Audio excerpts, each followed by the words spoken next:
internationally also, there are some guidances available, and largely we are referring to some of the international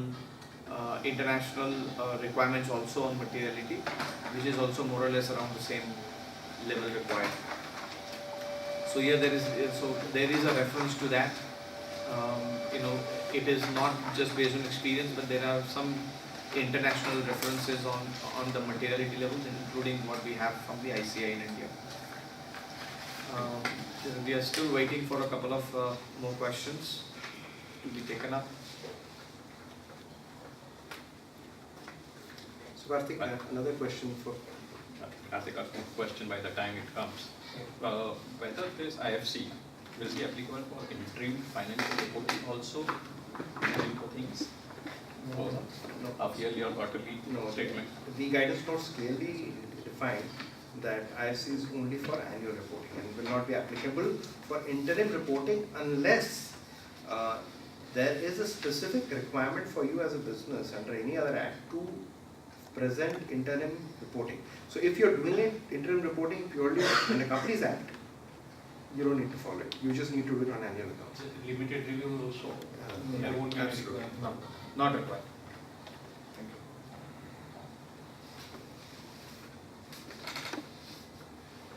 So Robin, again, the next question you can take up. Please help us understand evaluation of gaps in the ELC process, that is entity level controls, and business process controls. Is there any guidance on the same?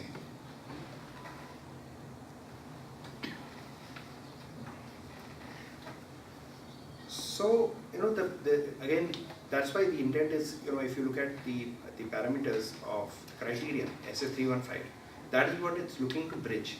So again, if I break up an entity level control, today, let's say for example, one of the requirements of entity level control is ethics or HR policy, performance evaluations, MISs.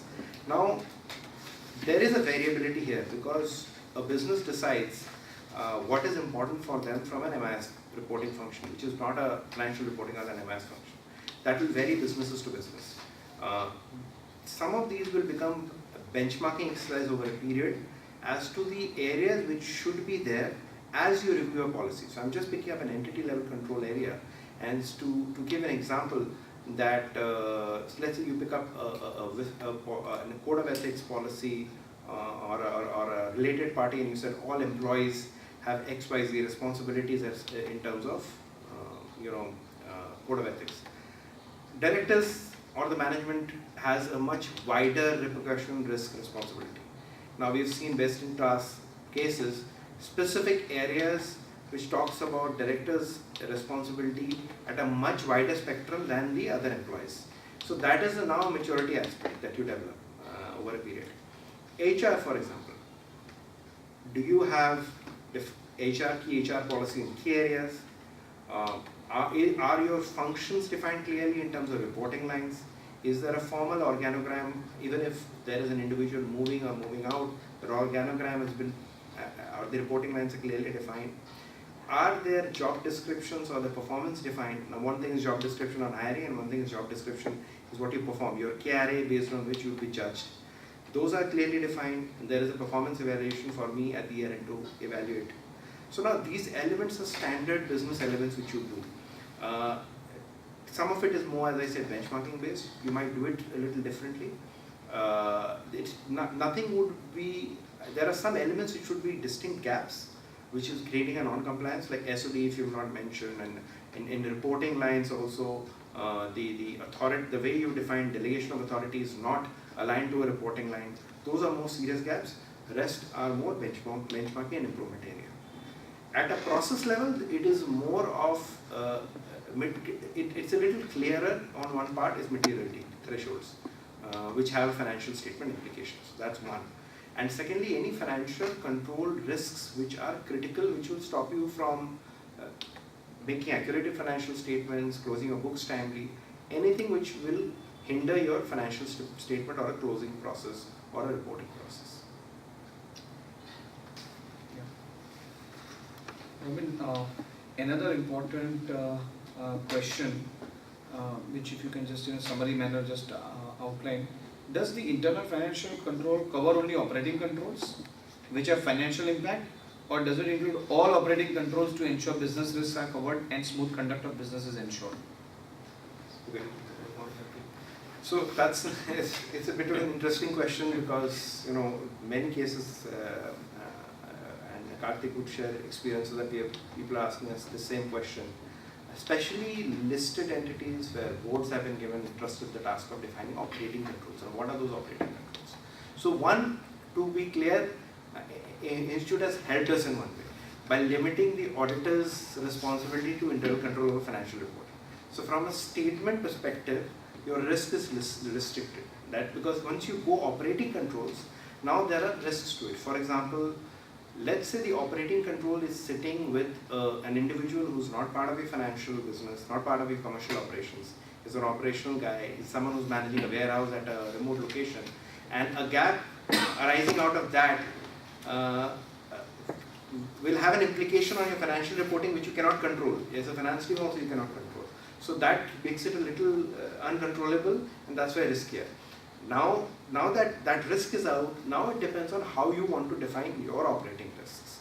Where we are seeing people defining operating risks, we are seeing they're linking it to financial controls, but there are operating controls sitting there which are beyond financial controls. To take one clear example, today if I'm going through a three-way bid process, so if I break it up, whoever I gave to the business to L1, L2 with proper approval, all that exists, is an operating control with financial implication.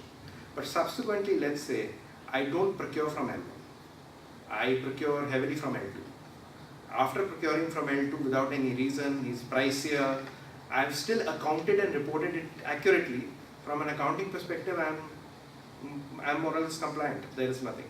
But then comes the question is, you have a vendor who provides at a lower level. Why is it that we purchase from a person who's at a higher cost? Is it because of our lack of planning? Did we respond late? Was the guy who defined as L1 was a theoretical exercise because subsequently he couldn't deliver? Now all those questions are more operating in nature. They do have a financial implication, but they are operating decisions.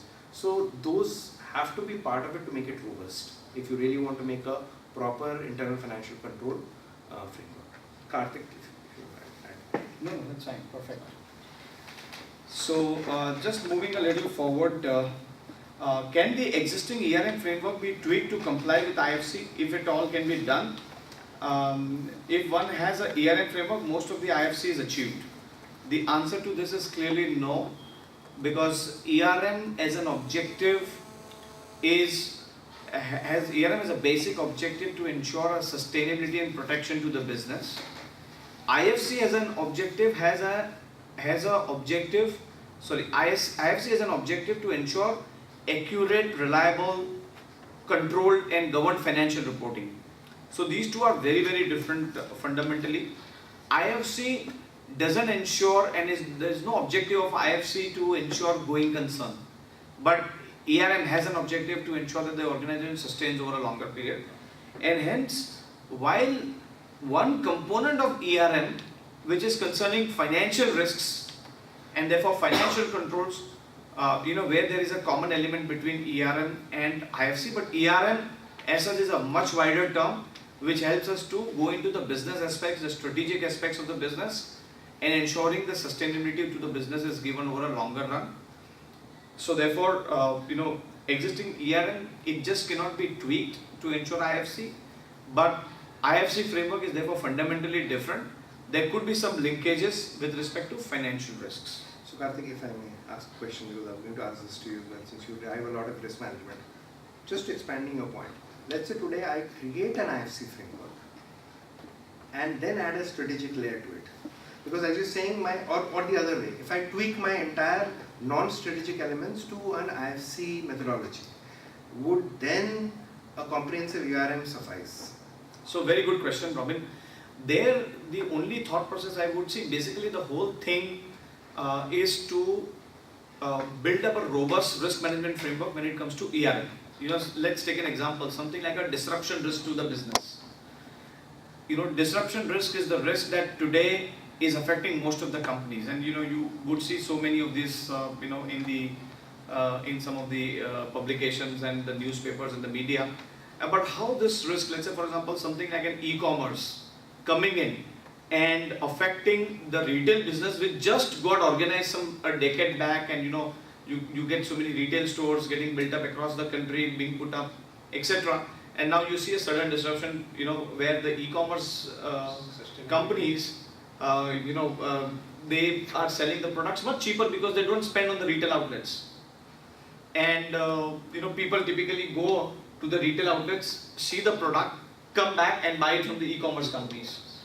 So this business model has come and disrupted some of the retail formats of the business. Retail businesses are therefore getting affected. You see this very regular in the times that we are living right now. Now, if we were to talk about protection and sustaining this business, then it is ERM which has to, as a part of, now today we are talking about disruption, tomorrow we may talk about something else, but whatever that is, like technology obsolescence or disruption and things like this, which could be the top order agenda items for the business to continue. How are those scenarios identified? Let's say disruption, how are 5 or 6 the disruption scenarios identified, and how is company prepared to culturally react and respond and overcome some of the disruptions that are going to come in, and maybe deal with it successfully? That is what is the subject of ERM. So if we're talking about, let's say, putting an IFC in place, then putting an operational risk framework in place, and then talk about doing strategic ERM, that to certain extent can help us achieve the objective. But in ERM, the objective starts with, it's not a bottom-up approach, it's a top-down approach, where you actually meet the business leaders, understand what is the business plan, how is the business plan drawn up, what are the key result areas that they're going to achieve, and what could be those hindrances that are going to come in achieving those business objectives. So that's the starting point. Vis-a-vis a starting point in the IFC, which is a financial risk. So that is a core element of difference, and therefore the approach, which has to be taken slightly differently, and which is what Institute has very clearly said that in the guidance note, that ERM is a different exercise from IFC. Don't confuse the two of them. So ERM is a holistic approach, in fact. It's a lot more holistic, and rather than IFC will be a part of the subgroup of a whole risk management. Yes. So in fact, finance will be one part, and one other than finance there will be much more other strategic areas. parts of the Strategic. business. In fact, which will top will be the strategic part, and down the line there will come across financial. Absolutely. one of So the areas. in ERM, like in IFC, you would typically talk about 150 financial controls, basically financial and operational put together. You'll talk about 150 or 200 such controls. But in case of ERM, you will talk about the risks, and you will do a risk assessment. The approach might be similar, for example, inherent risk assessment and residual risk assessment. But finally, you would come up with the top 15 to 20 risks, and then report to board as to what is the preparedness on those risks through a format of dashboard. And therefore, the whole approach is not talking so many micro things, but talking top 15, 20 items. That's what ERM is about. So it's a good question to have got asked.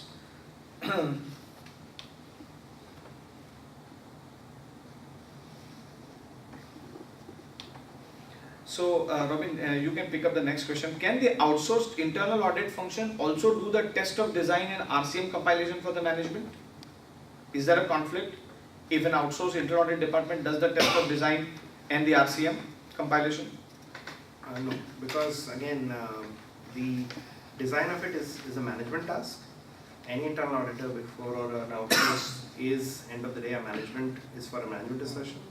And it's advisable actually, so because they're an independent body, they when they come and understand your process, they will have an independent perspective. I think that's how it should be, because either management needs to have a capability to design, have the set of people to be able to design such a framework. Standard auditors definitely cannot design what they want to comment on. So it is expected practice that you will have outsourced internal auditors also taking charge in IFC design and testing process on behalf of the management. Robin, statutory requirements also there, like internal audit functions should be segregated from the state. Robin, one more quick question to you. Is the guidance note compulsory to be followed by the companies, the guidance note issued by the institute? Is it compulsory? So good question. The thing is that, you know, what do you have in the Companies Act? You have one line saying directors under section 134.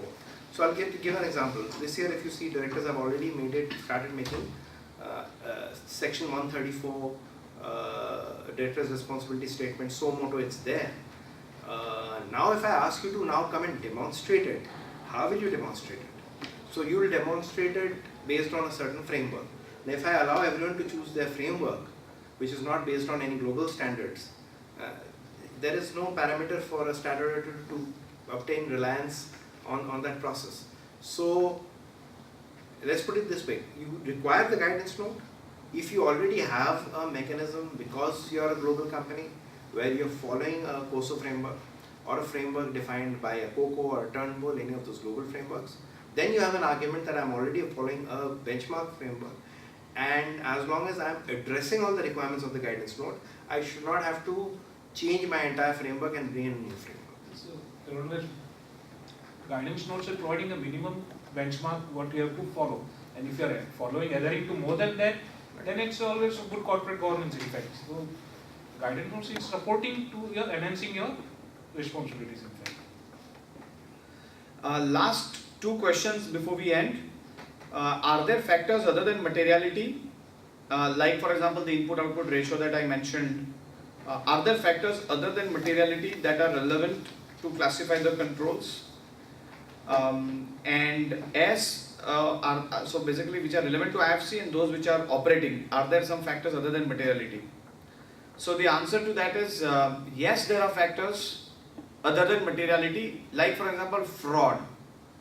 So there is, in fact, the approach towards fraud is that any fraud that a statutory auditor comes across has to be reported. So things like frauds are more qualitative aspects as to who is doing frauds. Things like related party transactions, they are the qualitative aspects, even though they may not be material. But there are factors other than materiality which have qualitative aspect and not quantitative, 3 to 5% or whatever. Those are definitely relevant and important. So qualitative factors can be defined and are important, like related parties, which is a very important element. Certain transactions which are unauthorized by memorandum of association of the company or the underlying document, etc. Those are the non-compliances. For example, those where materiality, other than materiality, there would be other qualitative factors to be considered. Last question: can the statutory auditor perform the designing internal controls framework without performing the testing?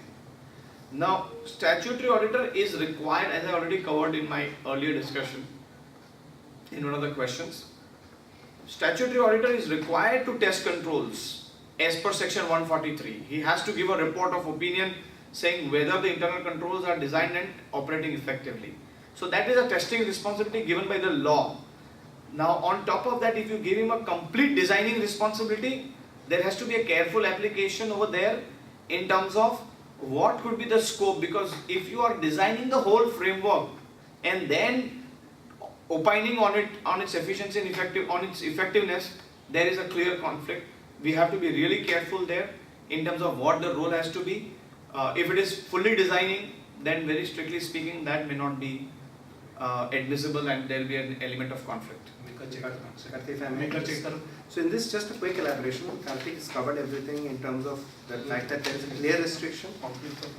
In some areas where you would ask as a statutory auditor, it's purely documenting anything on behalf of the management based on management's requirements, which is a reviewer comment based on management guidance, where there is no separate design opinion. That has to be evaluated on a case-to-case basis. As I said, documentation. Then they said, this is my as-is process. Just document it before you test it, that's a different story. You cannot say that as you do the as-is, can you just tell me the gaps and also design for me what the next process should be. That definitely a statutory cannot do. So with this, we are through our technical session and the question answers, and over to the conveners and coordinators. Quite interactive and informative. It was really enlightening to hear both of you. on the topic of IFC Framework on Companies Act 2013. Our takeaway from the discussion, I'll just briefly sum up the things what we have discussed.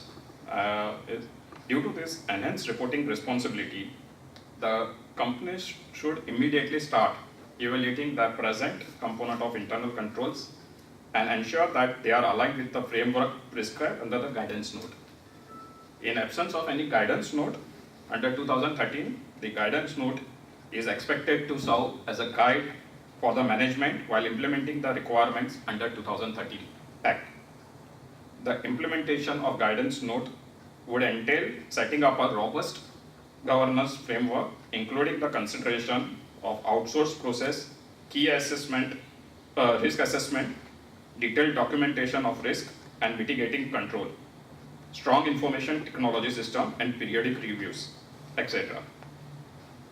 The enhanced reporting responsibility would result in increase in the cost of compliance.